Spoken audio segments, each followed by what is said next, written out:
Bismillahirrahmanirrahim. Assalamualaikum warahmatullahi wabarakatuh. Alhamdulillahirabbil alamin. Allahumma sholli ala sayidina Muhammad wa ala ali sayidina Muhammad. Ikhwan dan akhwat yang dirahmati Allah Subhanahu wa taala. Alhamdulillah di siang hari ini senang sekali kami kru Radio Silaturahim dapat kembali hadir di ruang dengar Anda dalam program Kesehatan Islami bersama RM Alfian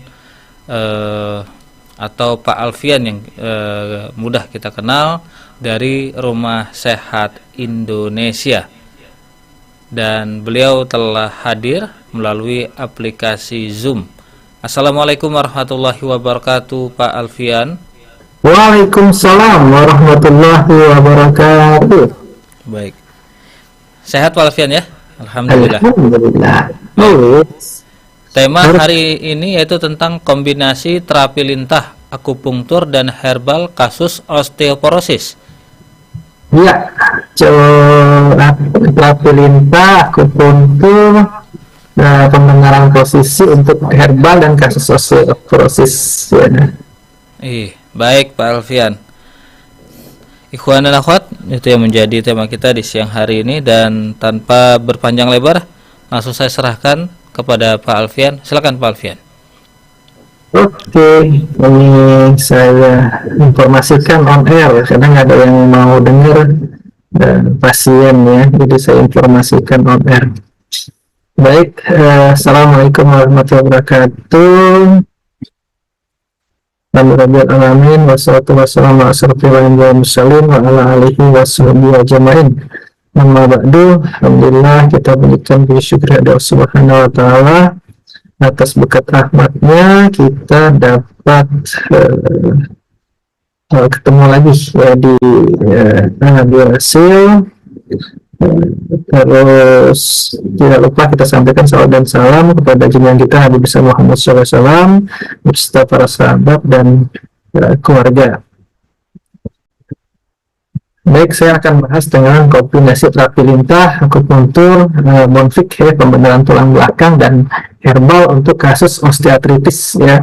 Akupunktur tadi saya lupa masukin malah ya, karena tadi ada beberapa job ya. Apa nanti saya jabarkan aja ya. Oke, kasus OA ini udah pernah kita bahas juga ya, cuman ya sekarang kita informasikan bahwa OA ini bisa ditangani ya, bisa ditangani dengan terapi lintah, dengan herbal, dengan pembenaran posisi dan akupunktur. Dengan jurnalnya sudah banyak ya. Nah, OA ini biasa terjadi pada ibu-ibu ya yang sudah menopause di atas 65 tahun ya. Tapi tidak menutup kemungkinan ada juga terjadi pada laki-laki ya, karena beban tubuhnya, obesitas ya, atau dia karena sering ngangkat berat sehingga tumpuan pada lututnya, atau terjadi trauma ya.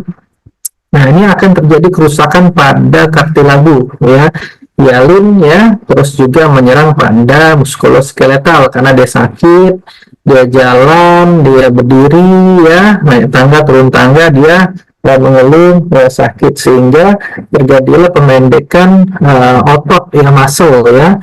Nah, sehingga akan sudah pendek, terus dia OA grade 1, grade 2, grade 3, grade 4 melok, kunci ya, karena sudah terjadi pengapuran, bantalan habis ya, akhirnya tulang ketemu tulang lengket ya itu. Nah, tingkat-tingkatnya itu ada tingkatan ya. Yang pertama itu ada hilangnya proteogikan ya, yang kadar air dalam kita tuh ada sinovial ya, sinovial di lutut kita. Nah, kalau kadar airnya berkurang ini kan akan ada pressure yang langsung pada sendi ya. Air itu sebagai ya, sebagai penahan supaya tidak terjadi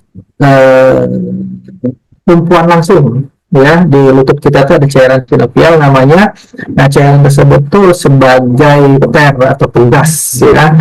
Nah, yang kedua terjadi kerusakan sendi ya yang rawan sendi, tulang rawan sendi ya. Di situ ada kartilagonya, karena terus ada bantalan sendinya. Akhirnya terjadilah proses inflamasi ya. Proses inflamasi itu ya makrofag segala macam ya, terjadi reaksi oksigen spesies atau ROS ya. Nah, yang ketiga ya tadi ya, proses dari rusaknya rawan inflamasi tadi karena terjadi peradangan. Makanya kan kalau orang OA itu bengkak kakinya ya, kakinya bengkak, peradangan, sulit jalan ya. Nah, akhirnya terjadilah mediator proinflamasi ya. Nah, di situ terjadilah sitokin ya, prostaglandin dan lain-lain, sehingga terjadilah reaksi oksigen spesies ya. Nah, itu nanti kita butuhlah antioksidan ya. Nah, ini stres oksidatif ya, yang tadi saya sudah jelaskan ya, jadi nggak usah dijelaskan lagi ya. Nah, ini ada anatomi dari lutut kita ya, anatomi lutut kita dimulai dari huruf A. A itu ada ligamen LC. Nah, ligamentum crucium posterior ini ligamen pada belakang ya, posterius ya. Jadi MCL, LCL, ACL, lateral, medial, posterior ya, ada belakang ya. Di sini juga ada medial ya. Medial itu di samping ya, di samping dalam ya, di sini ya. Yang B mana B ini? B ya, medial sisi dalam, ini tibia. Ini tibula ya. Tulang kita tuh ada dua, di atasnya ada femur ya, di sini ada tibia, di sini ada namanya apa tuh? Fibula ya. Nah, yang bagian dalam itu nanti medial ya, bagian luar itu sisi lateral kita ya, lateral bagian luar ya. Terus apalagi ada meniskus ya, meniskus nih ya, meniskus kita di bawah ini ya. Terus ada lagi apalagi nih, LCR, MCL, meniscus, femur ya sudah saya sebutkan semua. Jadi femur itu di atas, tibia, fibula ya, ada bagian sisi sisi dalam ya, bagian medial MCL ya, ada lagi LCL ya, ada bagian posterior ligamen, ada lagi bagian anterior ligamen ya, anterior ligamen. Nah, ini saling berhubungan ya untuk lutut kita ya. Nanti ada meniskusnya juga, kalau cedera akhirnya terjadilah inflamasi. Nah, di sini ada cairan sinovial ya. Nah, ini nih ya gambarnya ya. Ada cairan sinovial ya, di sini ada cartilage kita ya. Nah, kalau udah rusak seperti ini, rigi-rigi, terjadi kapur ya, akhirnya cairan sinovial ini bermasalah ya, makanya suka bengkak ya, disedot kan akhirnya ya. Nah, ini klarifikasi grade-nya, grade 1, grade 2, grade 3, grade 4. Nah, grade 4 ini sudah nempel, grade 1 nggak kelihatan, grade 2 ada kapur sedikit, di ujungnya kapurnya banyak, nyempet ya, nyempit ya, akhirnya yang grade 4 itu ngelok, kayak kita pintu rumah engselnya itu rapat ya kan, susah dibuka. Nah, ini karena susah nekuk kan akhirnya, makanya ngeri dia ya, karena tulang ketemu tulang ya, gitu. Pak Alfian mau izin bertanya Pak Alfian, kalau untuk di lutut sendiri itu yang dimaksud dengan pengapuran itu apa sih Pak Alfian? Ya, ini terjadi pengapuran itu tulang muda, osteofit. Jadi akibat dari gesekan-gesekan terjadilah tulang muda ya, tulang muda osteofit ya. Nah, itu tajam-tajam, itu yang bikin sakit, nyeri. Biasanya grade 2, nah itu mulai ya, sudah ada. Grade 1 tuh nyempit dulu, belum ada kelihatan kapur. Ya, grade 2 sudah ada kapur ya. Bukan kapur untuk nulis ya. Gitu. Ya. Penyebab dari pengapuran itu sendiri apa Pak Alfian, dan apakah dipengaruhi oleh faktor usia? Ya, degeneratif otomatis ya, pengaruh degeneratif pasti terjadi kapur ya. Atau tadi setelah menopause kan hormon estrogen itu berkurang, akhirnya cairan sinovialnya berkurang. Atau trauma ya, trauma dia terjadi benturan ya, akhirnya tulang ketemu tulang. Atau beban yang berat, obesitas, atau dia sering angkat, akhirnya kan tulang ketemu tulang bergesek terus, akhirnya jadi pengapuran ya itu. Apakah bisa diobati Pak Alfian?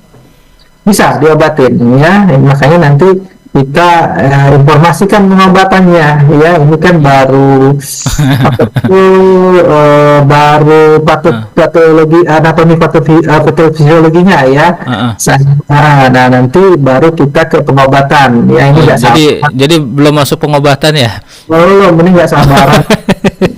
Kan baru penjelasan dari ya, tapi nggak apa-apa kalau mau sambil bertanya. Cuman sudah nggak ada to be continued-nya lagi.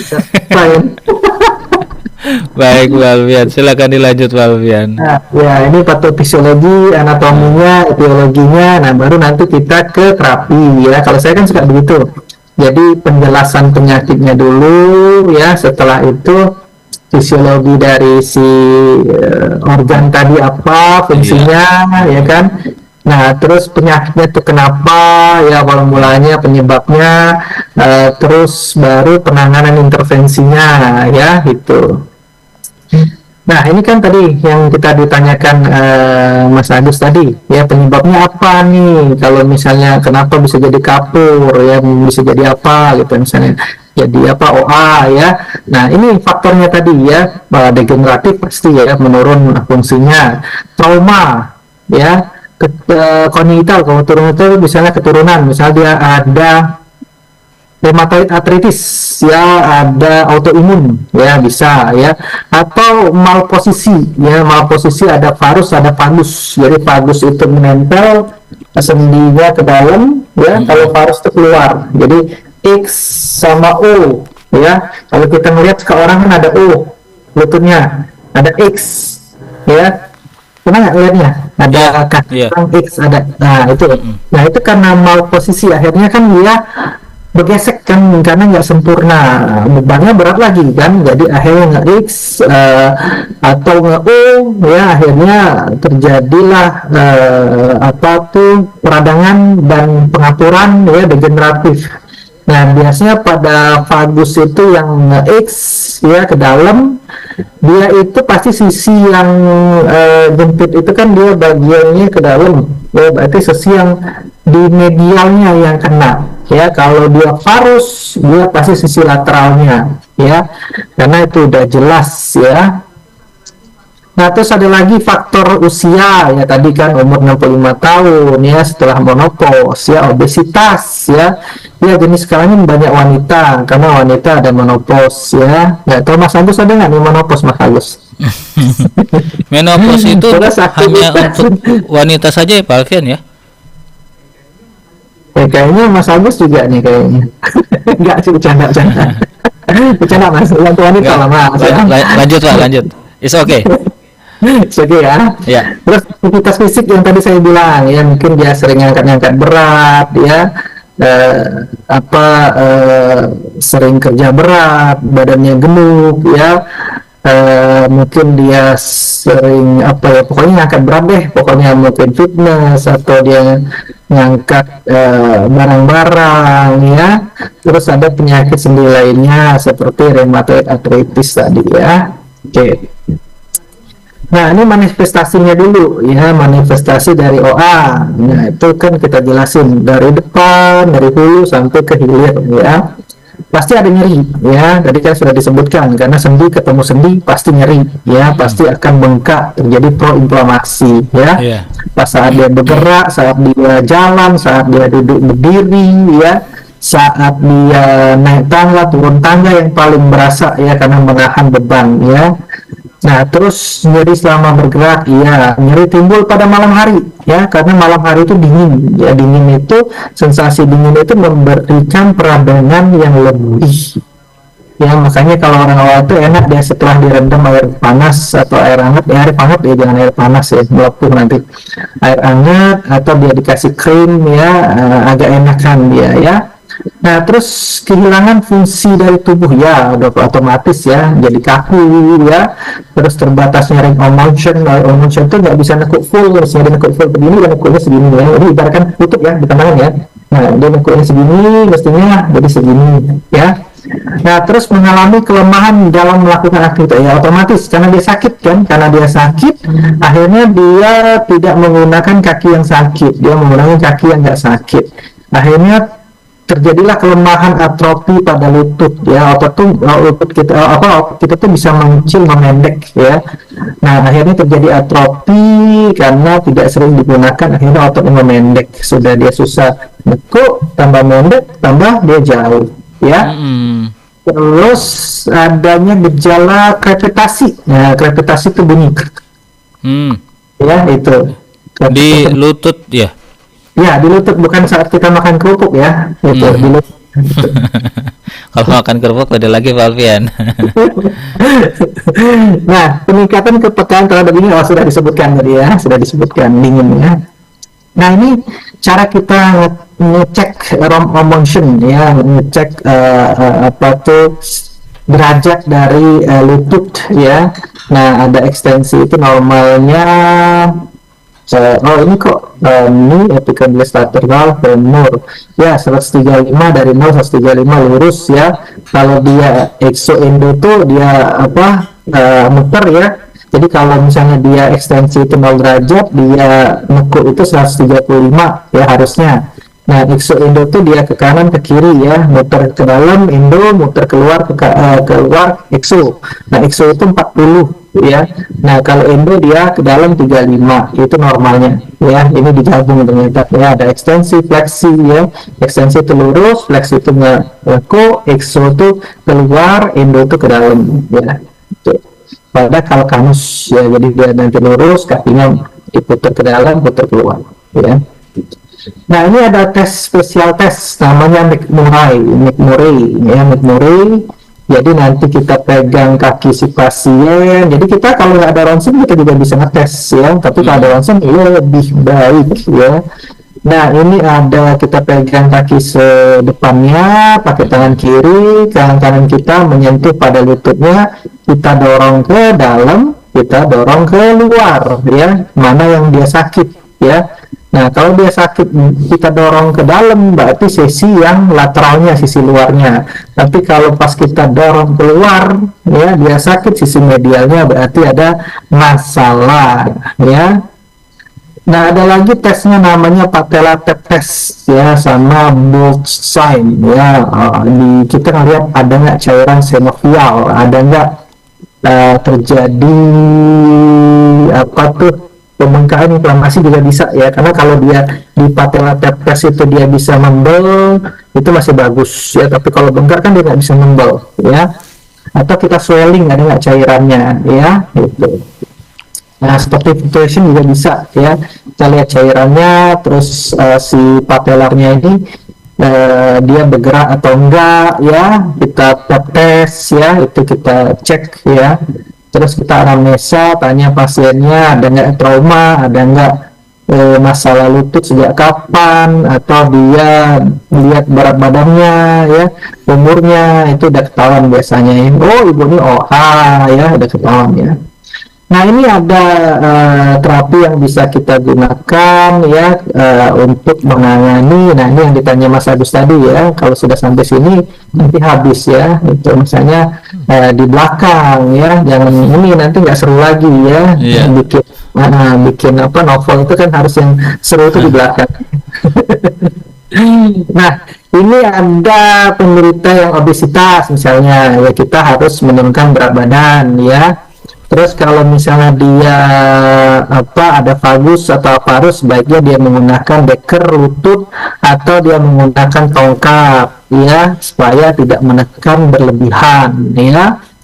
Nah terus kita bisa mengurangi nyeri dan bengkak dengan herbal ya, herbal beras kencur, secang bisa, atau herbal yang sudah tersedia di klinik saya yang sudah keluar BPOM. Alhamdulillah sudah keluar BPOM-nya, bisa digunakan untuk OA ya. Atau dia istirahat, rest ice compression elevasi, jadi istirahat menggunakan ice kalau bengkak ya, kalau bengkak compression ya, supaya dia tidak terlalu menyangga lah compression itu ya, karena dia ketahan ya. Atau elevasi, kita naikkan kakinya ke atas ya. Nah bisa kita gunakan juga TENS dan ultrasound ya, kalau ini di fisioterapi ya. Terus kita bisa mengurangi kekakuan sendi dengan terapi latihan pasif dulu ya, karena kan dia mungkin susah gerak, kita bantu. Sudah bisa baru dia aktif ya. Kalau sudah bisa lagi gunakan tahanan ya, gunakan tahanan ya supaya dia lebih kuat ya. Atau kita traksi, kita tarik ya, kita tarik perlahan, dan ada metodenya dan harus belajar anatomi ya, jangan sampai yang banyak sekarang beredar hajar aja ya, itu kurang setuju saya. Kalau dia tidak paham dengan anatomi, dia tidak paham dengan mekanisme dari patofisiologi dari penyakit ya. Nah, terus kita lancarkan aliran darahnya ya, karena tadi kan dingin lembab dia bermasalah ya. Dengan dingin itu kan berarti suhu pada kakinya itu menurun ya. Nah, itu bisa kita lakukan dengan rendaman jahe, serai, kencur, cengkeh ya, dibalurin kayu manis ya, atau terapi lintah ya, karena terapi lintah itu melancarkan aliran darah dan anti inflamasi ya. Nah, ada lagi bisa kita bantu untuk sarafnya, atau kita bantu sisi peregangan pada sendinya ya, atau kita bantu untuk pain-nya ya. Pain-nya itu bisa kita bantu dengan akupuntur ya. Nah, kalau untuk bonfik itu pembenahan posisi ya, bonfik itu sudah lama saya lakukan 14 tahun yang lalu, dan lintah juga 14 tahun yang lalu 2010. Sekarang rame ya, sekarang baru rame kretek-kretek ya. Nah, padahal sudah lama saya kerjakan ya. Nah, dan itu pun saya ikut kuliah juga ya. Nah, saya ngambil fisioterapi ya. Nah, terus ini ada senam latihannya ya, untuk exercise di rumah ya.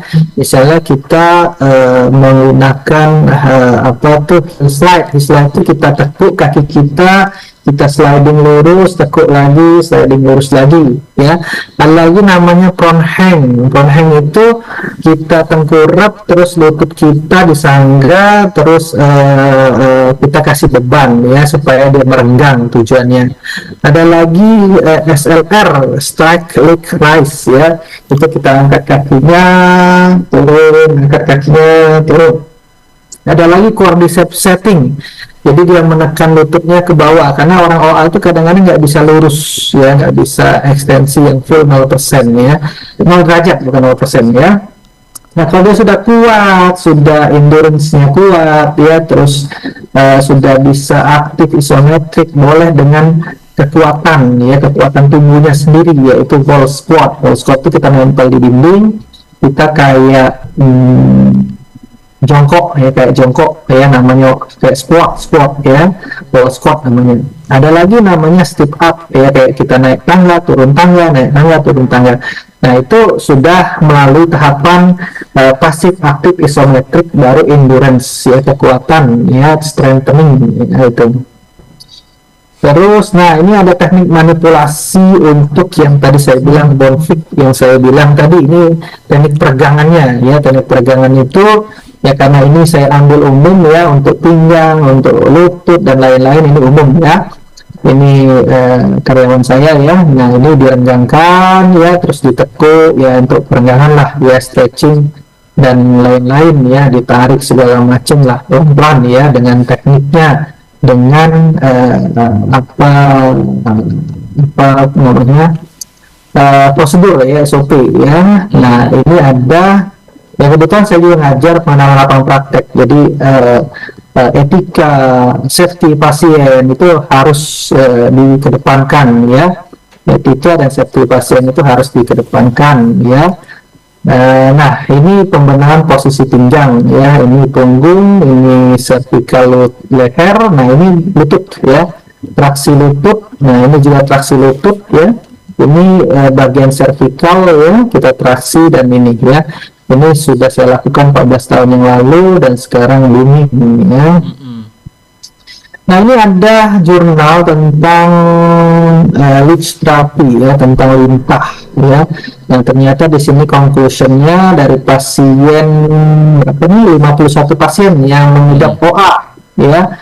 OA, dan ini bisa relief simptom pada pasien OA. Jadi sakit nyerinya berkurang karena tadi lintah melancarkan aliran darah, lintah juga bisa sebagai antiinflamasi ya, sehingga lututnya nyerinya berkurang. Apalagi kalau ada cairan sinovialnya bengkak ya, nah ini bisa dengan lintah disedot ya.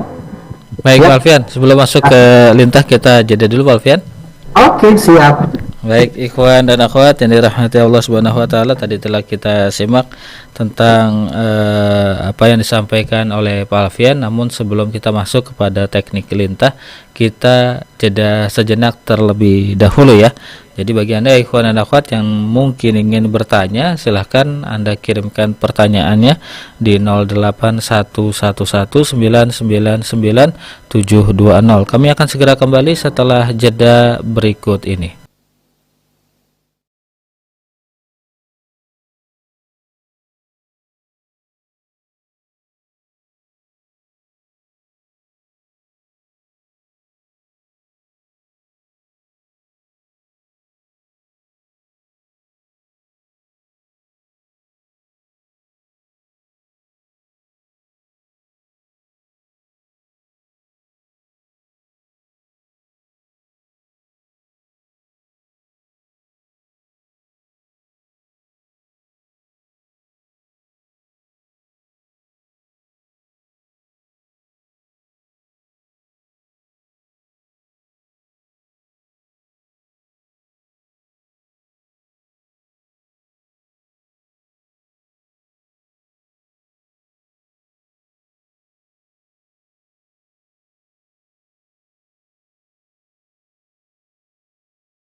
Radio Silaturahim untuk Islam yang satu yang masih dipancar luaskan dari Jalan Masjid Silaturahim nomor 36 Kalimanggis Cibubur Bekasi. Ikhwan dan akhwat, terima kasih Anda masih bersama kami dalam program Kesehatan Islami bersama Pak Alfian dari Rumah Sehat Indonesia. Kita akan lanjutkan tentang masalah terapi lintah osteoartritis. Silakan Pak Alfian. Ya, jadi osteoartritis ini pada sendi yang tadi ya, pada lutut ya. Nah, ini kita jabarkan tentang lintah ya, bukan lintah darat ya. Jadi lintah untuk pengobatan ya. Nah, lintah ini punya enzimnya sangat banyak ya, salah satunya untuk melancarkan aliran darah ya, dan antiinflamasi ya, dan lain-lain ya. Makanya bisa digunakan terapi lintah. Mekanismenya, sebelum dia menyedot, dia akan memberikan enzim. Enzim itu akan masuk ke tubuh kita ya, melalui epitel kulit kita ya, terus masuk ke dalam, ke subkutan aliran darah kita ya.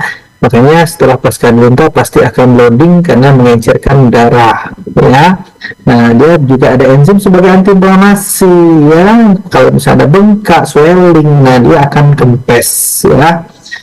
Enzimnya sedikit gatal dan bloating ya, karena dia mengencerkan darah. Makanya terapi lintah sangat efektif untuk pasien OA ya. Nah, ada herbal, akupuntur saya lupa ya, akupunturnya lupa ya. Akupuntur itu nanti ada titik namanya ST35 ya, di antara sela sendi yang bisa kita tadi saya lupa lagi ya, capture gambarnya ya. Jadi ST35 itu di sela sendi ini ya. Kalau kita lihat sela sendi ini kan ada sela sendi ya, kalau kita tekuk di sendi ini ada sela. Nah, itu bisa kita tusukkan pada ST35 ya. ST36 susanding ya, di sini bisa kita gunakan. Nah, itu sangat membantu ya. Saya lupa banget masukin akupunturnya ya. Oke, terus tapi kan nggak apa-apa dijabarkan, ngerti juga ya. Nah, ini ada herbal yang bisa kita gunakan, ada minyak urutnya ya, minyak gosoknya, ada minyak cengkeh ya, ada minyak pala untuk sedatif kalau kita nggak bisa tidur ya. Kalau untuk OA minyak cengkeh, nah ini ada di klinik saya. Nah, untuk herbal minum namanya litritis ya, karena tidak boleh dengan nama penyakitnya untuk diajukan BP POM. Nah, akhirnya keluarnya litritis ya, itu daun saya bikinnya. Nah, ini ada herbalnya di klinik dan sudah keluar BP POM ya, alhamdulillah banyak terbantu, dan kemarin sudah ada resellernya ya. Jadi kemarin sudah ada teman saya yang order untuk litritis ini ya. Nah, ini ada pasien-pasien yang kita benarkan posisi ya, seperti dia nggak bisa jalan ya, OA ya, ada anak kecil jatuh. Tapi yang kita bahas sekarang kan osteoartritis ya. Nah, tapi kalau kita mau lihat bolehlah sebentar yang punya, kayak seperti bapak ini, susah jalan. Tapi setelah kita benerin kita kelihatan. Nah, ini miring ya. Ini kenapa jatuh tiba-tiba? Kita bayangkan dia sudah bisa Aman kan? Nah, ini sama anak kecil jatuh ya, kakinya panjang sebelah banget ya. Ini jalan juga susah ya, jalan susah. Kayak gini nggak bisa. Kita dengarkan ya, dia agak baikan ya, terus kita lagi sudah bisa dilanjutkan. Itu terjadi pada anak-anak ya Pak Fian ya? Iya, terus sudah bagus, terus sudah bisa lari dia. Mana? Artinya adalah bahwa osteoartritis atau pengapuran pada lutut atau pada sendi ini tidak harus melulu terjadi pada orang tua begitu Pak Alfian, atau lanjut usia, tapi anak-anak juga bisa terkena Pak Alfian, begitu? Bisa kalau trauma ya, karena trauma kakinya tadi kan nggak lurus tuh. Trauma Kakinya itu lurus maksudnya tuh. terbentur ya, terbentur Ya, benda trauma tumpul tuh begitu ya? ketabrak, jatuh. Trauma tuh ya ini apa? Accident ya. Bisa jatuh, bisa apa. Nah, ini ibu-ibu, nah yang lututnya sakit karena degeneratif. Nah, ini kan jaraknya ada nih. Iya. Kita benarkan ya, yang turun-turun ya, sampai dia nempel ke bokongnya. Udah bagus ya, gitu. Yang penting dia ada jarak, ada gap ya. Jalan Pak, sudah. Ada yang mau bertanya tadi, Pak Mas Aris? Ya. Ada yang mau tanya nggak nih? Oh, baik, beberapa pertanyaan Pak Alfian. Tadi seperti yang di awal Pak Alfian, apakah pengobatan lutut dalam hal ini pengapuran atau osteoartritis ini bisa dilakukan, dan jika memang bisa dilakukan bagaimana caranya, dan biasanya penyebab dari penyakit ini apakah karena usia ataukah karena yang lain begitu Pak Alfian? Ya, tadi kan sudah disebutkan di awal ya, karena trauma, karena apa autoimun ya, rheumatoid arthritis, karena umur degeneratif ya, karena sudah proses degeneratif seperti wanita sudah menopause ya, karena berat badan, karena sering angkat berat ya. Nah itu adalah faktor-faktor pendukung terjadinya OA. Makanya kita perlu pencegahan, yaitu misalnya kita olahraga dengan mempertahankan kemampuan otot, misalnya berjalan kalau dia yang tidak berat ya. Tapi ya kalau memang dia sudah berat badan, berjalan nggak boleh ya, karena akan menekan beban ya. Boleh sepeda statis ya, lebih aman, atau berenang ya. Berenang kan dia tumpuan di air ya. Terus menghindari mengangkat berat ya, itu angkat berat atau dia memang terpaksa ya, harus benar caranya, jangan miring-miring angkatnya ya. Jadi kita dihadapin barang itu, jongkok sedikit baru diangkat ya.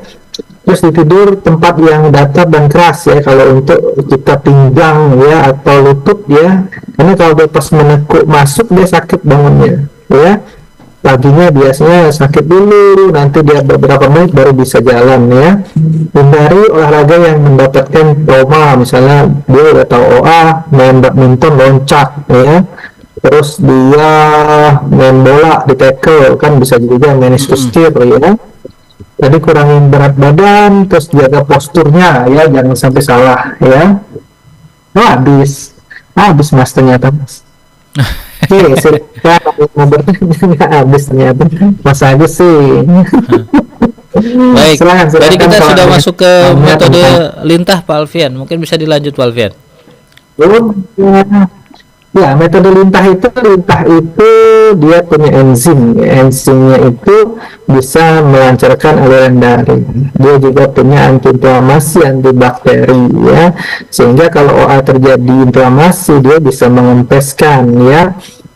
Tapi prosedur lintah itu kan kita harus tahu dulu SOP-nya ya, misalnya AB-nya bagus atau enggak, dia ada diabetes atau enggak ya. Terus ada riwayat alergi enggak ya, nah itu harus kita tanyakan ya. Jadi kita tuh kalau praktek tuh namanya ada pengenalan lapangan praktek kalau kita kuliah ya. Nah baik etika ya, terus keselamatan pasien ya, terus ada SOP-nya, SOP untuk terapi ya.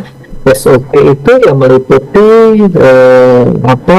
MESA ya, pertanyaan SOAP namanya. SOAP itu subject object assessment sama planning ya. Jadi kita sebelum pasien itu datang, kita tanya dulu ya, atau kita lihat oh kakinya bengkak, oh kita lihat dia jalannya kencot misalnya, kaki satu menggunakan kruk ya, atau dia nyeret ya, kita lihat ya. Kadang ya HMP bisa ya, tapi kita lihat juga umurnya ya, atau dia bebannya beratnya gitu kan.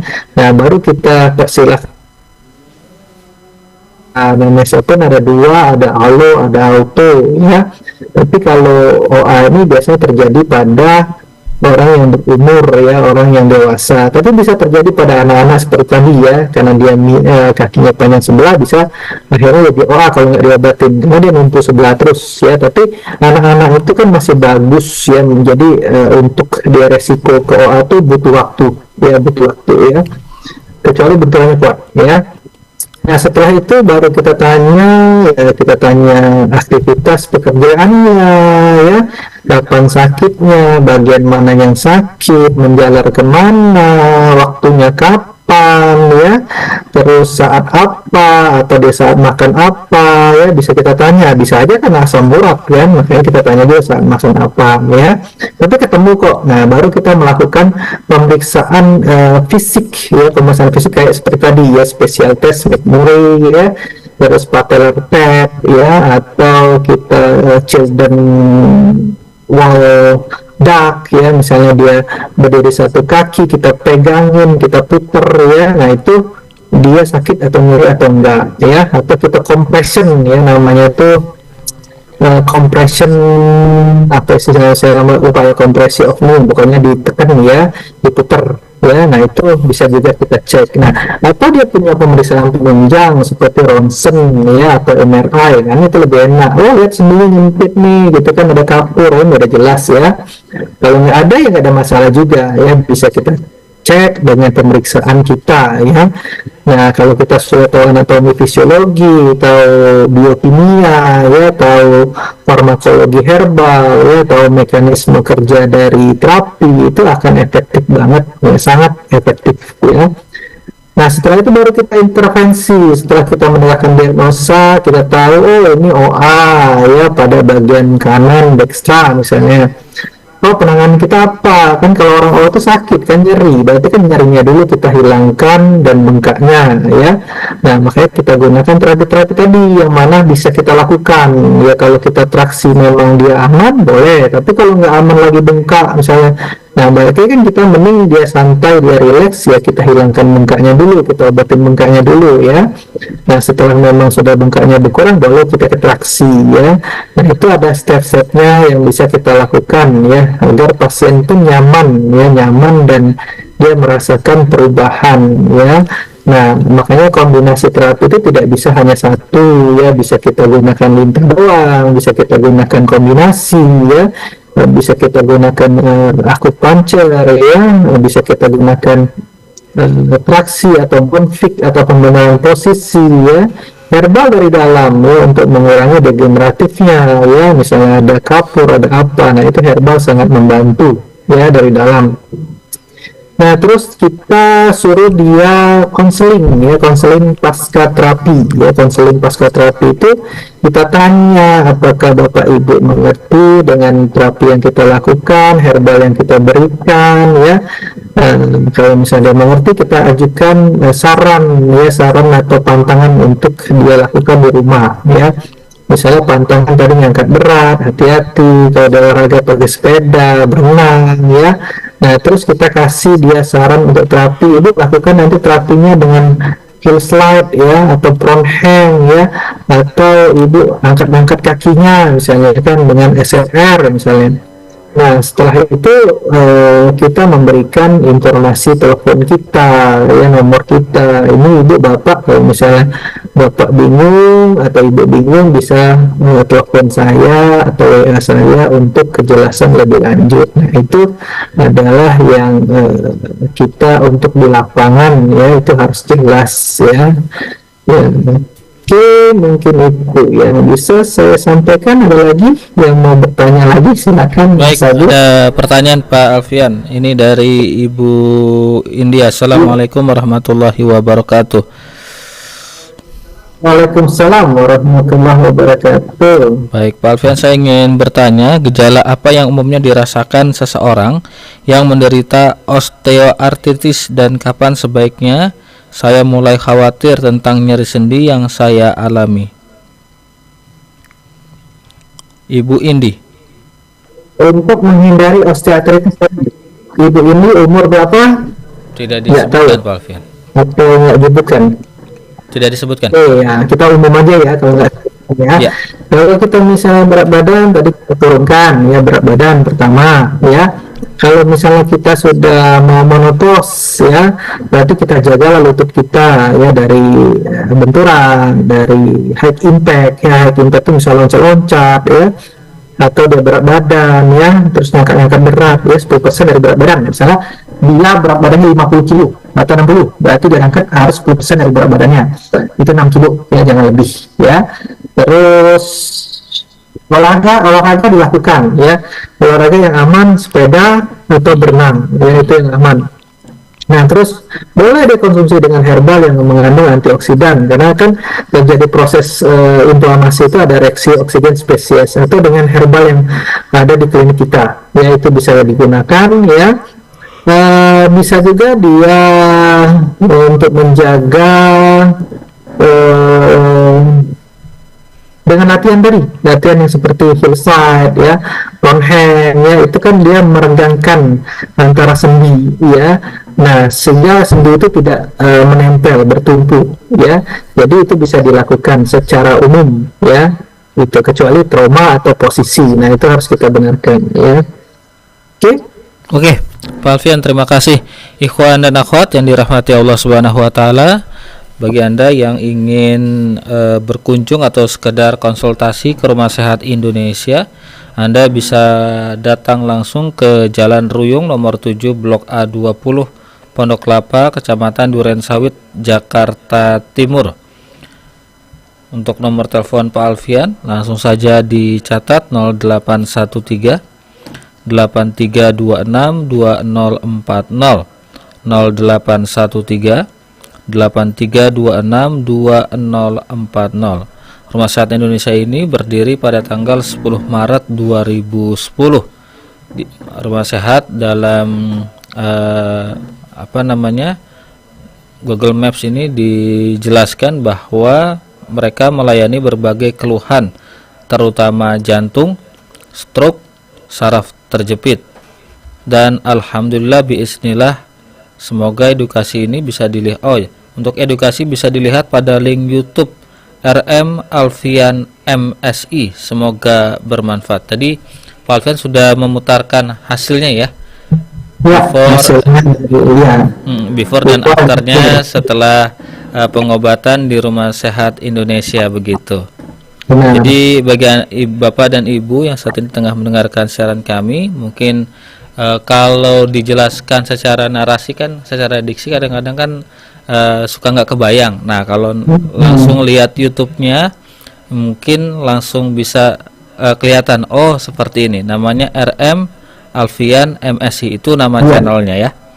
Baik Pak Alfian, kita langsung ke pertanyaan selanjutnya Pak Alfian ya. Ini datang dari siapa ini? Dari Putri. Assalamualaikum warahmatullahi wabarakatuh.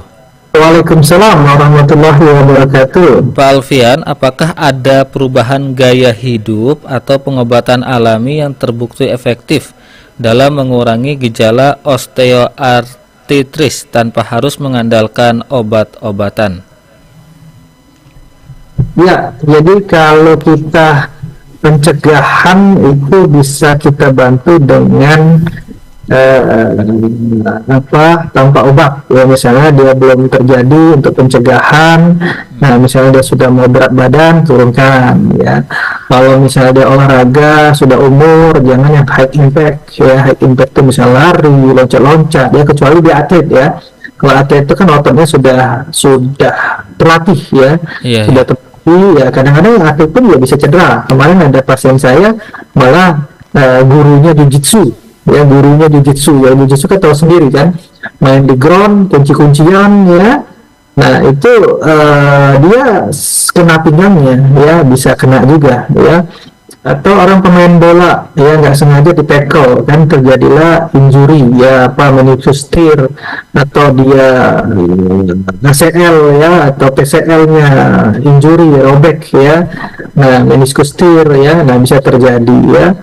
Nah terus mungkin dia badminton, loncat tinggi, kotak ya, jatuh satu, nah itu bisa terjadi. Makanya hindarin high impact yang bagi orang-orang sudah umur ya. Kalaupun dia mau main olahraga boleh, tapi yang santai, misalnya pingpong ya, jangan sampai yang terlalu kuat ya.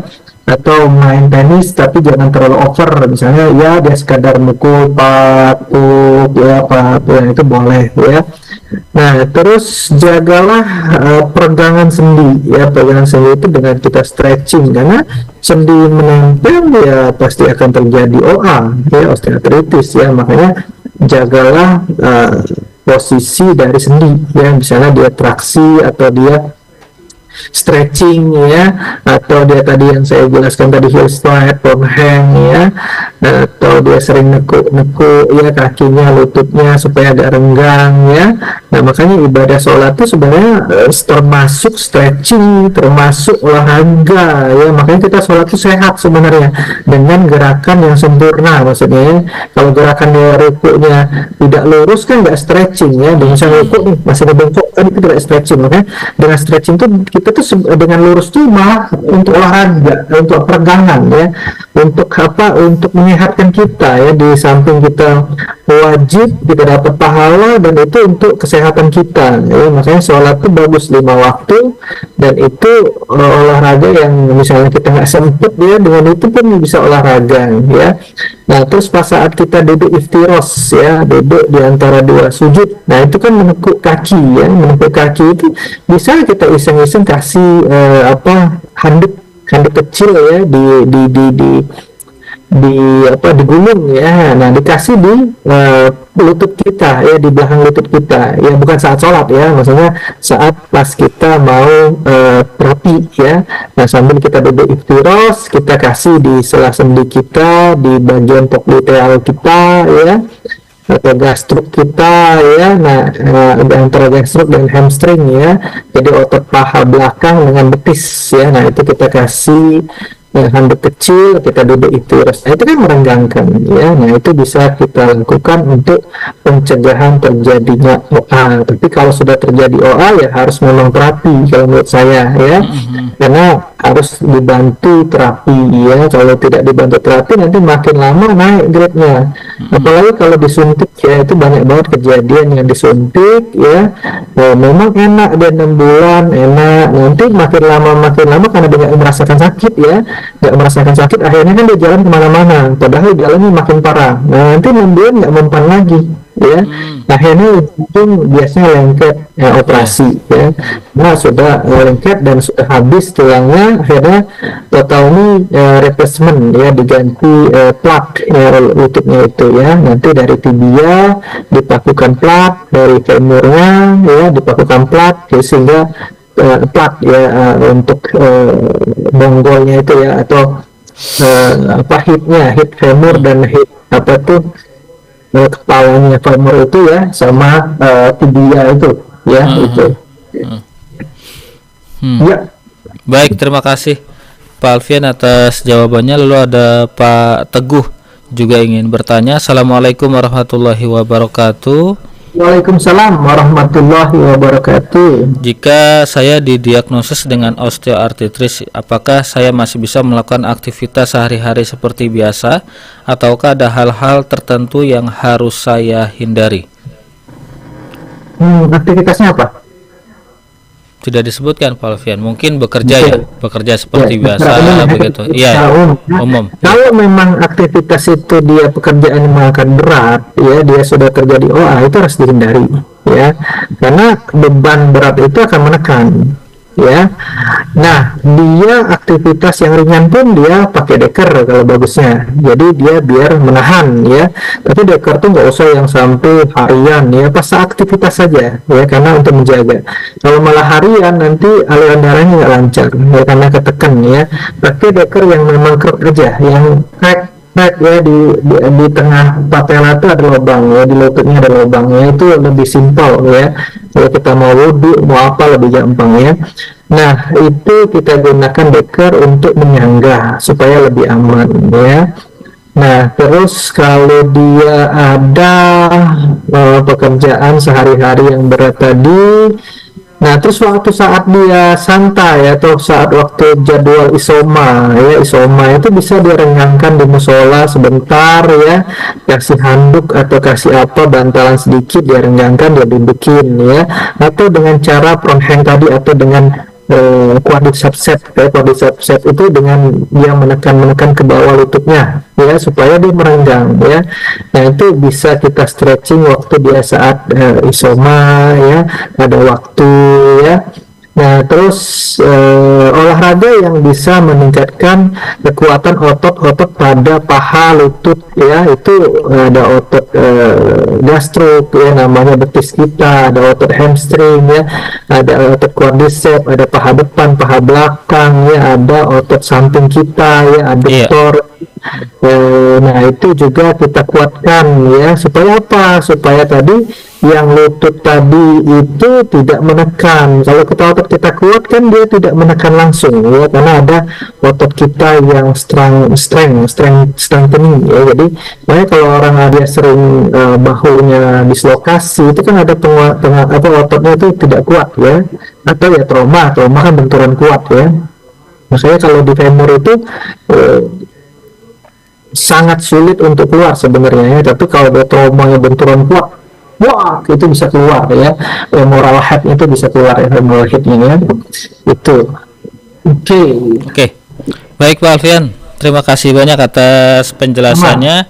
Dan Sama-sama. sekali lagi ikhwan dan akhwat, kami informasikan kepada Anda bahwa Rumah Sehat Indonesia ini sudah berdiri sejak tanggal 10 Maret 2010, melayani berbagai keluhan terutama jantung, stroke, saraf terjepit, dan alhamdulillah bismillah edukasi tentang bagaimana pengobatan Rumah Sehat Indonesia bisa Anda lihat pada link YouTube-nya RM Alfian MSI. Untuk alamatnya ikhwan dan akhwat di Jalan Ruyung nomor 7 Blok A20 Pondok Kelapa, Kecamatan Duren Sawit, Jakarta Timur. Untuk nomor telepon Pak Alfian di 081383262040, 081383262040. Anda bisa menghubungi beliau via WhatsApp. Dan untuk Rumah Sehat Indonesia ini, jika Anda ingin ke sana langsung saja buka atau searching di Google Maps. Mudah sekali, Rumah Sehat Indonesia Jalan Ruyung, nanti langsung diarahkan ke sana. Ikhwan dan akhwat, kami akan jeda sejenak kembali. Jangan kemana-mana, tetaplah bersama kami masih dalam program Kesehatan Islami.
Radio Silaturahim untuk Islam yang satu. Ikhwan dan akhwat yang dirahmati Allah Subhanahu wa taala.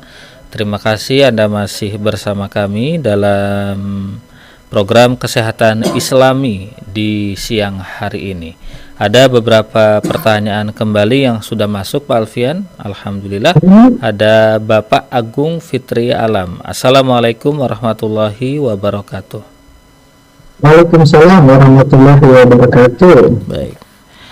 Pak Alfian, istri saya sakit lutut pengapuran, nyeri dan bengkak sebelah kanan.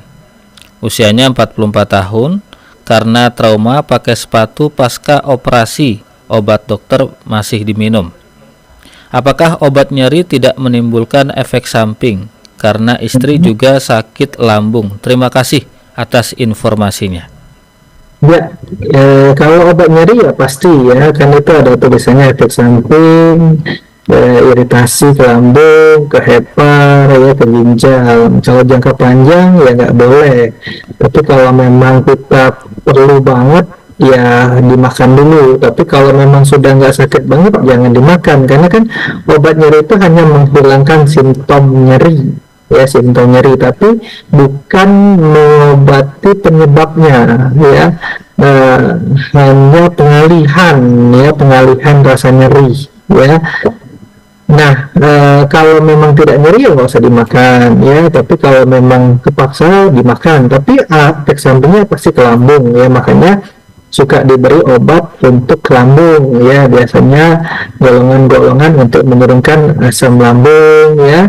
Nah, itu akan dimakan ya, karena supaya menetralkan ya. Nah, kalau memang tidak mau dengan yang medis, bisa dengan herbal aman ke lambung, karena dia bukan antiinflamasi yang untuk efek samping ke lambung ya. Cuman herbal sifatnya pelan, tidak sama seperti medis ya. Kenapa pelan? Karena herbal itu multikompon, banyak senyawa ya. Tapi kalau medis itu satu senyawa, monokompon ya. Dia ditujukan memang khusus ke sana. Sedangkan herbal itu nanti dia akan bekerja pada reseptornya, sehingga dia butuh waktu ya, dan efek sampingnya kecil ya, karena aman ya. Dan herbal bisa membantu untuk pengobatan ya, karena jurnalnya sudah banyak. Karena saya juga waktu itu ngambil tentang wound healing ya, tesis saya di S2 Herbal UI ya, Medik UI. Nah, itu kita melakukan penelitian karena ada juga yang ngomong herbal itu tidak bisa untuk kuratif, tidak bisa untuk menyembuhkan ya. Dan tidak ada faktanya ya, padahal di herbal medik itu kita sampai 6 bulan ya penelitian itu, dari ekstraksi, dari bikin gel ya, homogen, atau dia tahan panas, tahan dingin, tahan suhu ruangan, sampai kita membuat fraksi, sampai kita ujikan ke tikus, sampai kita patologi anatomi, kita lihat sel inflamasinya, kita lihat sel fibroblasnya, kita lihat sel epitelisasinya, penutupan kulitnya itu ya, kita blok parafin. Nah, itu kan melakukan penelitian tidak sederhana yang dibayangkan ya. Kita melakukan di lab itu 3 bulan untuk tikus, 3 bulan untuk sediaan herbalnya ya. Nah, dan jurnalnya itu sudah banyak sekali ya, malah banyak pasien-pasien sembuh dari mah itu dengan kunyit temulawak, itu banyak banget ya, karena jurnalnya memang sudah jelas ya. Ada pasien-pasien infeksi dengan sambiloto ya, itu banyak banget jurnalnya. Terus ada jurnal yang menginformasikan bahwa sambiloto itu sama ya seperti metformin ya, itu ada jurnalnya. Nah, makanya saya bilang bisa ya. Kenapa bisa ya? Karena sudah banyak buktinya ya. Jadi menurut saya kalau yang belajar herbal dia sudah tahu, sampai kita belajar biokimia ya. Jadi sebenarnya obat medis itu asal muasalnya obat herbal ya. Misalnya kina untuk malaria ingin ya. Nah, itu untuk malaria karena susahnya harus 8 tahun ya baru bisa diberikan ke pasien yang sakit malaria ya. Nah, akhirnya dibuatlah sintesisnya. Awalnya sintesis herbal ya, dari ekstraksi langsung ke fraksi, lalu dia bikin isolatnya ya. Isolat itu naik ke atas satu lagi ya.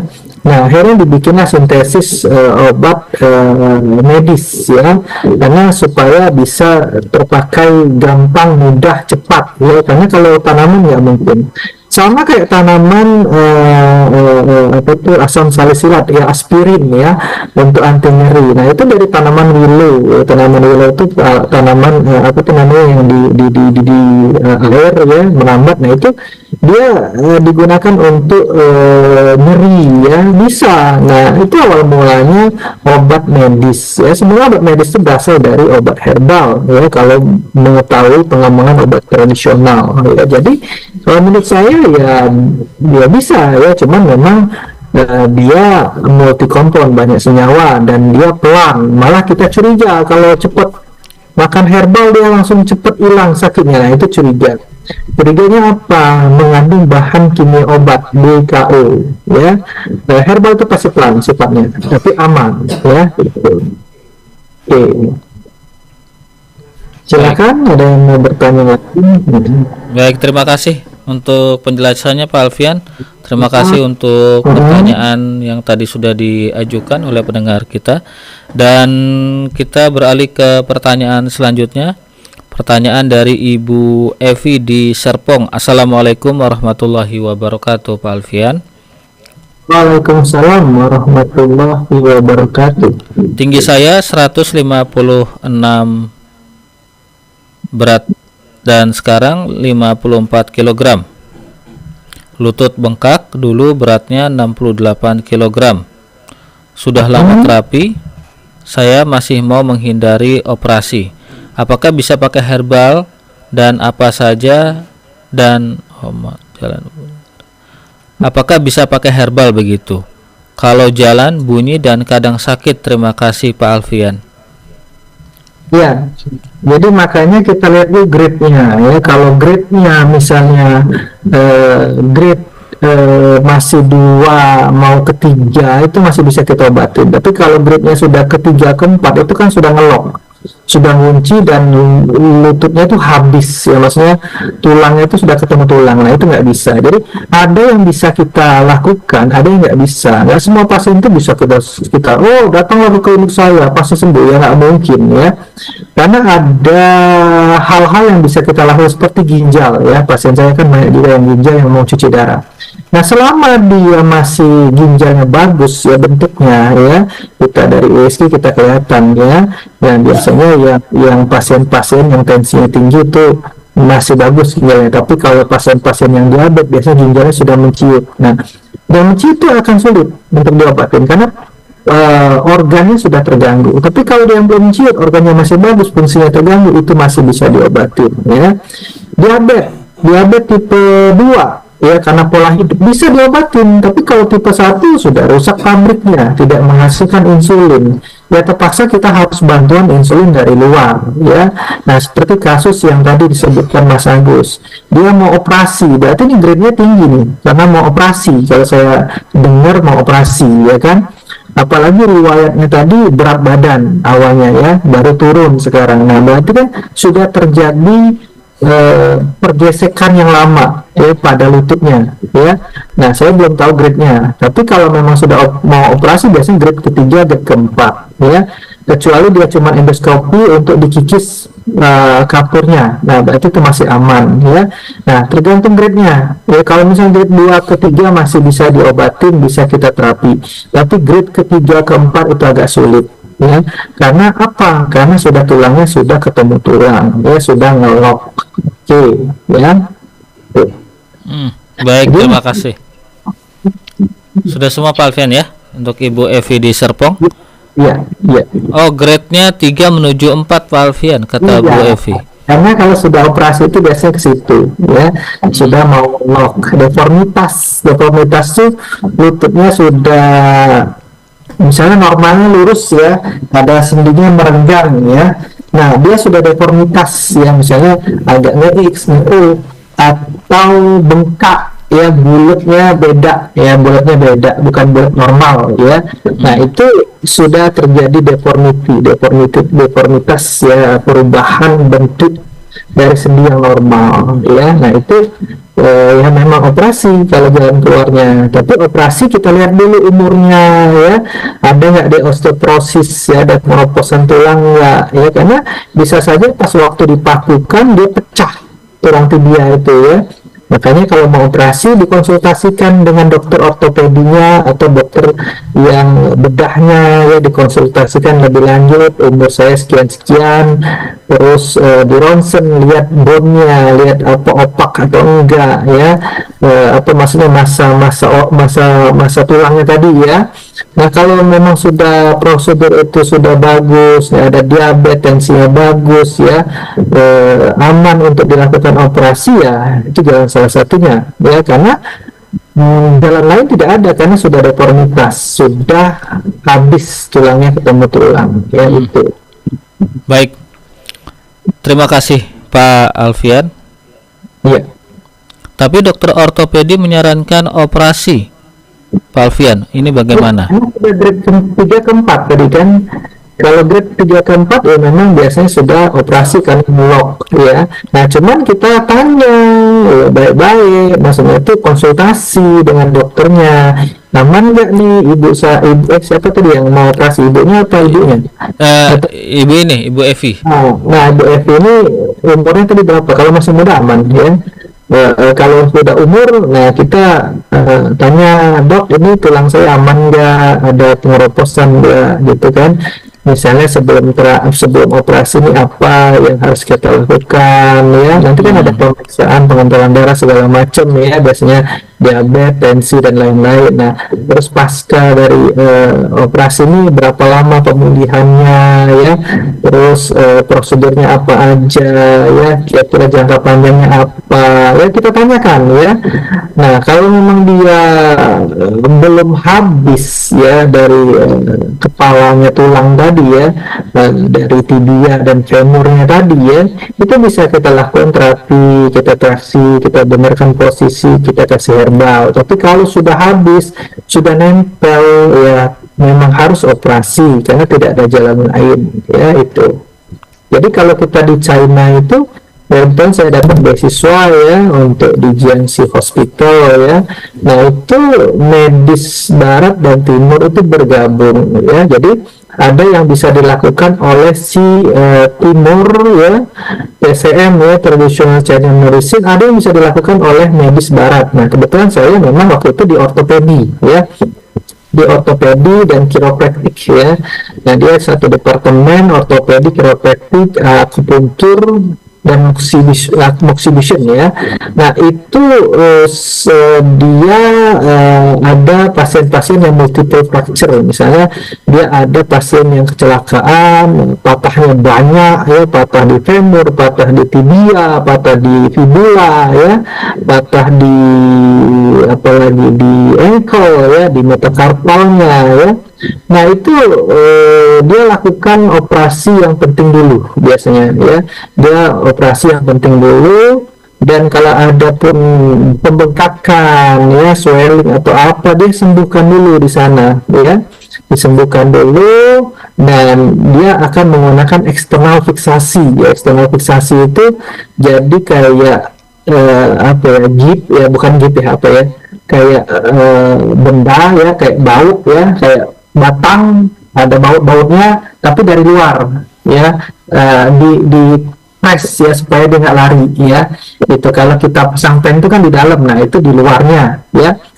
Nah ada juga kasus yang cuman apa ya, posisi dislokasi ya, atau dia tick fracture ya. Tick fracture itu cuman retak ya. Nah itu biasanya digunakan dengan herbal, dengan akupuntur ya. Kalau dislokasi dia tinggal benarkan ya, tinggal dia benarkan di fiksasinya, namanya tuina cengku ya, tuina cengku. Nah itu ada yang setelah dia operasi dia juga dikasih herbal ya, setelah dia operasi dia kasih herbal. Nah supaya apa, cepat pemulihan, promote untuk healing ya, untuk heal ya. Nah itu dilakukan. Ada juga yang nggak perlu dioperasi ya. Nah ada kondisi-kondisi tertentu. Nah kalau kayak kasus paru-paru ya harus operasi karena sudah nggak X no O Nah, itu terpaksa operasi. Waktu itu saya ikut kasus Fagus ya.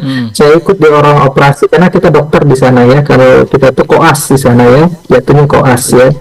Nah, saya ikut operasi pasien Fagus ya. Pasien Fagus tuh yang X ke dalam ya. Dia sebelah kiri ya. Nah, sebelah kiri ya mau nggak mau dioperasi di back ya. Nah, terus juga dibenarkan posisinya ya, ada yang diketok-ketok ya, ada yang dikasih mic, ada yang dikasih plat ya, supaya gapnya itu ada, terjadi gapnya ya. Kalau gapnya cuma sebelah dia nyentuh itu kan akan bermasalah karena dia sisi medialnya kalau bagus ya.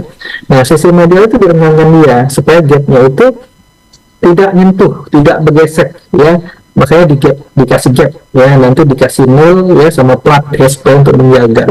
Dan itu bagus memang di sana. Mereka ronsen dulu sebelum mereka melakukan, setelah mereka masukkan baut dia 1 atau 2 dia ronsen lagi, sampai kemarin tuh kalau nggak salah 5 atau 6 kali ronsen ya.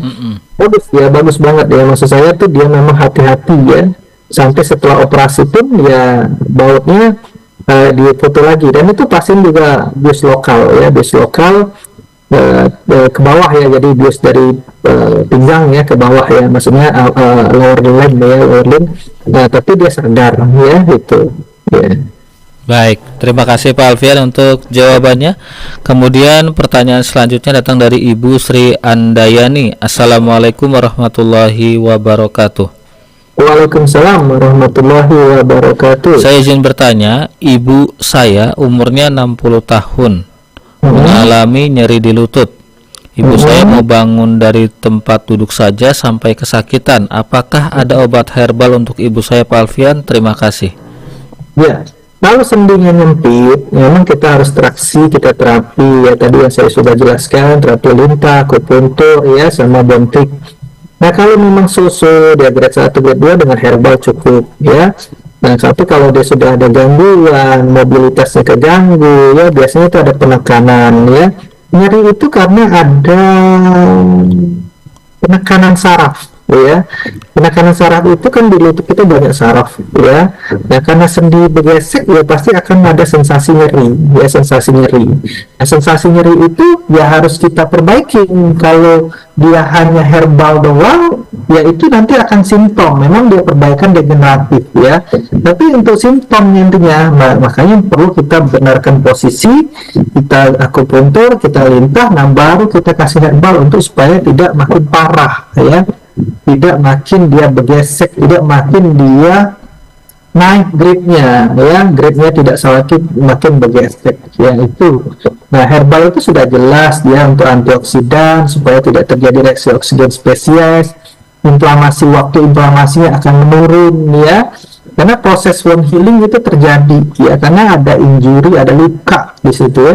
Nah, kalau prosesnya injury itu pasti ada inflamasi, ada mediator leukosit segala macam, oksigen spesies. Nah, itu yang bisa kita bantu di situ ya untuk bagian lututnya ya. Oke.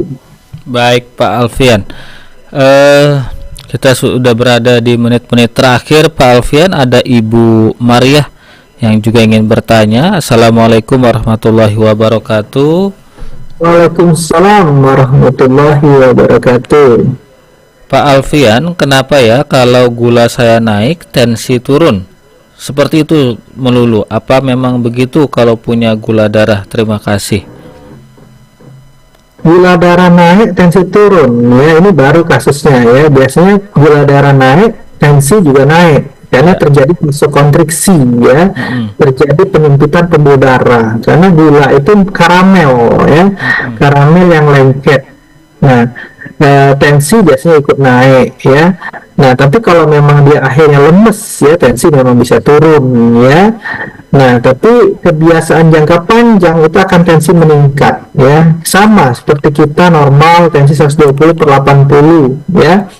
Setelah kita dewasa, sering kita makan 4 sehat 5 sembarangan ya, makan seafood, udang, kerang, cumi, kepiting ya, kuning telur ya, gorengan, macam-macam lah ya. Akhirnya pembuluh darah kita tuh akan menumpuk kolesterol ya, LDL ya, sehingga terjadilah kekakuan pada pembuluh darah karena terjadilah sel form ya yang masuk kepada endotel karena ada radikal bebas ya, akhirnya terjadilah penumpukan sel form atau plak ya, akhirnya menyempitkan pembuluh darah tadi kan. Nah, pembuluh darah nyempit, kaku, ya akhirnya terjadilah pecah tromboksan. Nah, akhirnya kan tensi itu harus mengalir ke seluruh tubuh, ya. Sedangkan tubuh kita sudah banyak lumutnya, ya akhirnya tensinya akan meningkat. Ya, makanya orang umur-umur nanti 40, 45 kalau nggak jaga makan tensinya meningkat, ya. Setelah tensi meningkat, ya udah problem macam-macam ya. Jantungnya bengkak, bisa mendok, ya, elongasi aorta, ginjalnya bermasalah, ya, menjadi sumbatan jantung, stroke, ya, macam-macam, ya. Makanya aliran darah itu memang harus kita jaga, ya, harus lancar. Makanya saya suka sebulan atau 2 bulan sekali saya terapi lintah, walaupun saya nggak ada keluhan, ya, karena ngecekkan darah udah jelas, ya. Nah, kasus ibu tadi gula darah naik, ya, tensinya turun. Nah, saya belum tahu, ya, itu harus memang dicek lab, terus juga nanti kita konsultasi lebih lanjut dari mana tensi itu turun, ya. Biasanya mekanisme dari gula naik, tensinya juga naik, ya, karena dia bikin karamel, bikin vasokonstriksi, ya. Tapi kalau memang di akhirnya lemes, ya bisa aja, ya. Karena lemes itu kan denyut nadi berkurang, ya, tekanan darah berkurang, ya. Akhirnya turun tensinya, ya. Tensi itu kan tekanan, ya. Bisa sistolik, bisa diastoliknya, ya. Telepon dari Pak Bambang. Assalamualaikum warahmatullahi wabarakatuh. Waalaikumsalam warahmatullahi wabarakatuh. Baik Pak Bambang, silakan bertanya dengan Pak Alfian, Pak. Assalamualaikum warahmatullahi wabarakatuh buat seluruh pemirsa dan pendengar Radio Rasil dan juga Pak Alfian, semoga sehat selalu, ilmunya manfaat buat kita semua insyaallah. Amin amin. Ya Pak Irfan, kita mau nanya ini, orang tua saya ada keluhan tuh usianya sekitar 71 ya. Dia kalau jalan tuh agak sempoyongan, kira-kira ada obat herbalnya nggak Pak Alfian? Baik. Iya, seperti itu. Itu saja Pak Bambang.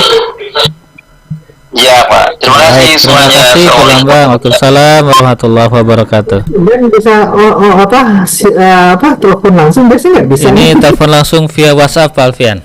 Oh begitu, makanya Ya. saya heran dan bisa. Silakan Pak Alfian.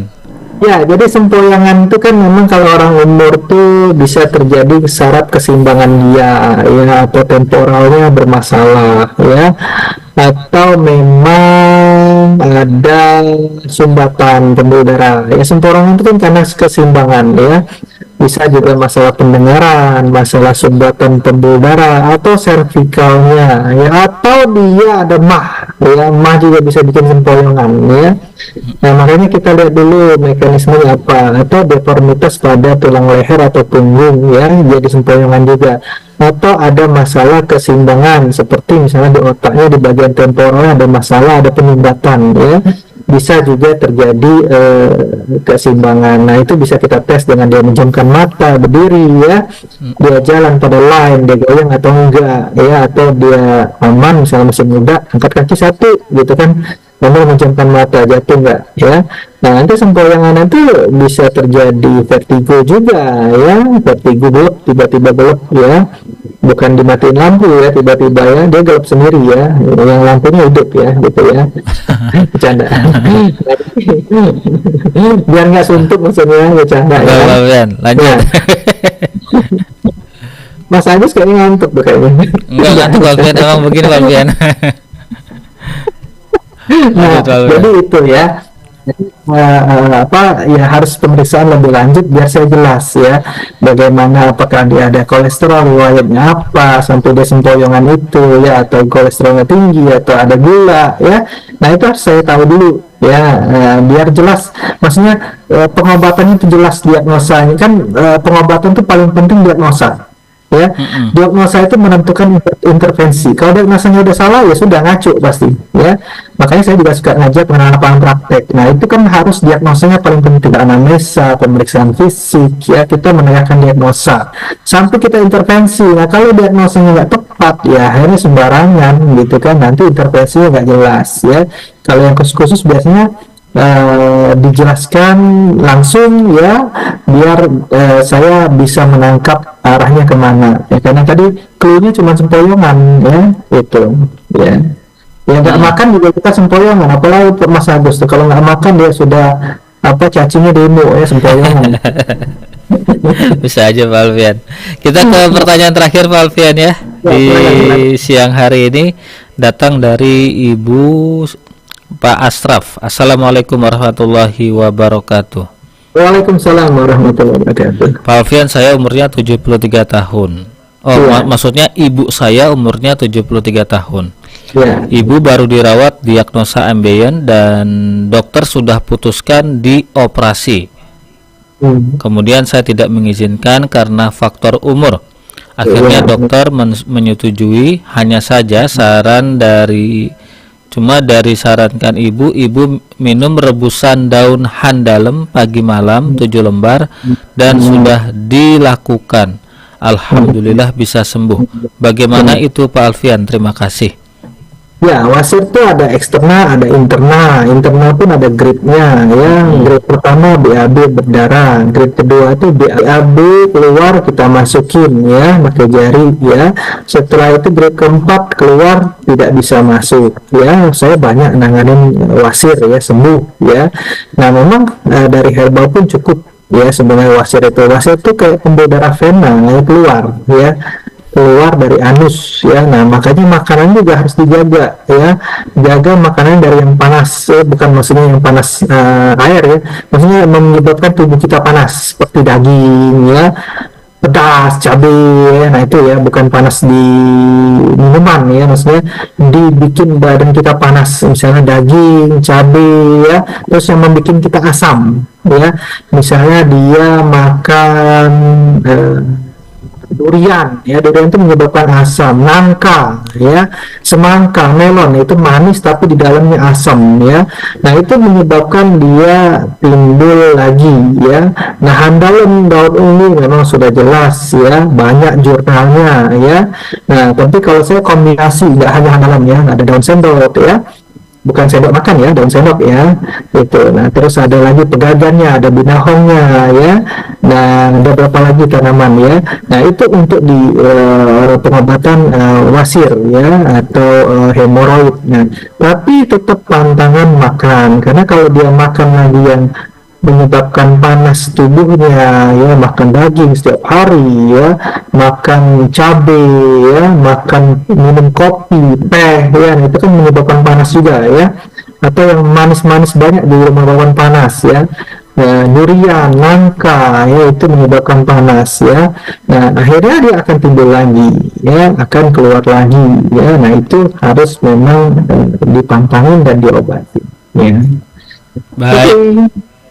Terima kasih banyak Pak Alfian. Dengan demikian jawaban untuk Pak Asraf semoga terjawab. Kita sudah berada di akhir acara ikhwan dan akhwat yang dirahmati Allah Subhanahu wa taala. Seperti biasa kami informasikan kembali bahwa Rumah Sehat Indonesia ini terletak di alamat Jalan Ruyung nomor 7 Blok A20 Pondok Kelapa, Kecamatan Durensawit, Jakarta Timur. Dan bagi Anda yang ingin menghubungi Pak Alfian langsung, nomor HP-nya 0813 8326 2040, 0813 8326 2040. Langsung saja searching di Google Maps Rumah Sehat Indonesia di Jalan Ruyung. Insya Allah nanti langsung diarahkan ke sana. Sebelum berpisah ikhwan dan akhwat, kita akan mendengarkan kembali kesimpulan dari perjumpaan kita di siang hari ini. Pak Alfian, silahkan. Ya, jadi kita tadi kan bahas OA ya, osteoartritis ya. Jadi ya nggak apa-apa lah. Memang biasanya kalau kita tema apa, nanti nanyanya pasti kemana-mana ya. Ya untunglah karena saya udah praktek lama ya, tahu patofisiologi penyakit. Jadi praktisi dan akademisi ya intinya. Jadi hafal ya. Jadi bisa saya berikan ilmunya ya. Semoga bermanfaat. Nah, jadi osteoartritis itu penyakit degeneratif ya, bisa terjadi karena trauma ya, berat badan, terus autoimun ya seperti rheumatoid arthritis ya, atau asam urat yang sering ya, urin mengendap akhirnya bergesek terjadilah OA ya, atau dia sudah umur ya, misalnya wanita yang sudah menopause ya, biasanya di atas umur 60-65 ya.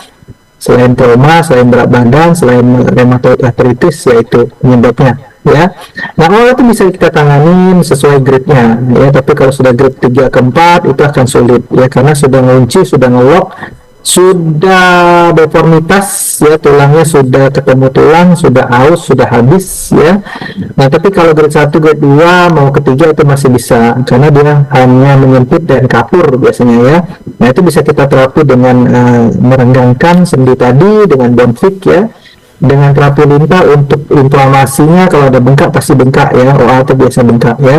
Terus dengan akupuntur ya untuk sarafnya ya, dengan herbal untuk degeneratifnya dari dalam ya. Nah, itu yang dilakukan di klinik Rumah Sakit Indonesia ya. Dan ada latihannya ya, latihannya nanti bisa dilihat di YouTube saya, itu ada latihannya untuk latihan stretching ya, untuk saran dan pantangan ya, di situ ada manfaat. Hari ini saya kembalikan kepada Mas Agus. Silakan. Mas Agus. Terima kasih banyak Pak Alfian. Ikhwan dan akhwat, dengan demikian usai sudah jumpa kita di siang hari ini. Semoga apa yang Pak Alfian sampaikan bermanfaat. Akhirul kalam, kami yang bertugas mohon undur diri dari ruang dengar Anda. Illa liqa billahi taufik wal hidayah. Wassalamualaikum warahmatullahi wabarakatuh.